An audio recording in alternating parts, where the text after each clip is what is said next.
And my question for the two of you is, why should voters trust you rather than your opponent to deal with the race issues facing this country over the next 4 years? Vice President Biden, you go first. It's about equity and equality. It's about decency. It's about the Constitution. And we have never walked away from trying to require equity for everyone, equality for the whole of America. But we've never accomplished it. But we've never walked away from it like he has done.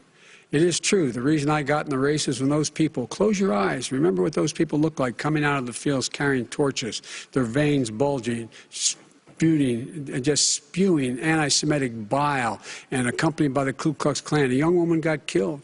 And they asked the president what he thought. He said there were very fine people on both sides. No president's ever said anything like that. It is whose now, second point I'd make to you is that when was killed, when Mr. killed, there was a peaceful protest in front of the White House. What did he do? He came out of his bunker, had the military use tear gas on him so he could walk across to a church and hold up a Bible. And then what happened after that? The bishop of that very church said that it was a disgrace. The general who was with him said all he ever wants to do is divide people, not unite people at all. This is a president who has used everything as a dog whistle to try to generate racist hatred, racist division. This is a man who, in fact, you talk about helping African Americans. 1 in 1,000 African Americans has been killed because of the. And if he doesn't do something quickly, by the end of the year, 1 in 500 will have been killed. 1 in 500 African Americans. This man is a savior of African Americans. This man cares at all. This man's done virtually nothing. Look, the fact is that you have to look at what he talks about. You have to look at what he did. And what he did has been disastrous for the African American community.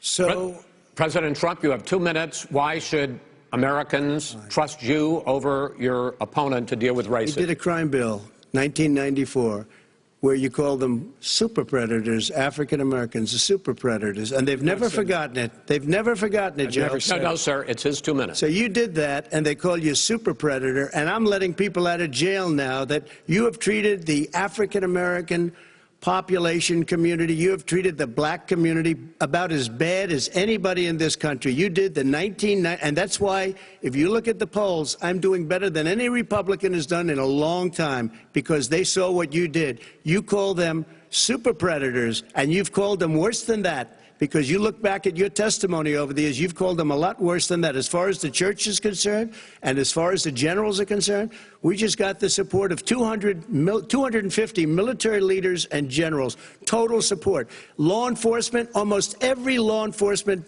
group in the United States. I have Florida, I have Texas, I have Ohio, I have Portland. The sheriff just came out today and he said, I support President Trump. I don't think you have any law enforcement. You can't even say the word law enforcement, because if you say those words, you're going to lose all of your radical left supporters. And why aren't you saying those words, Joe? Why don't you say the words law enforcement? Because, you know what, if they called us in Portland, we would put out that fire in a half an hour, but they won't do it because they're run by radical left Democrats. If you look at Chicago, if you look at any place you want to look, Seattle, they heard we were coming in the following day, and they put up their hands, and we got back Seattle.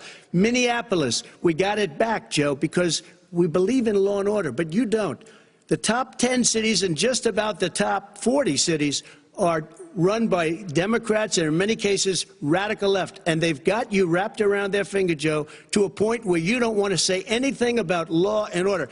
And I'll tell you what, the people of this country want and demand law and order, and you're afraid to even say it. All right.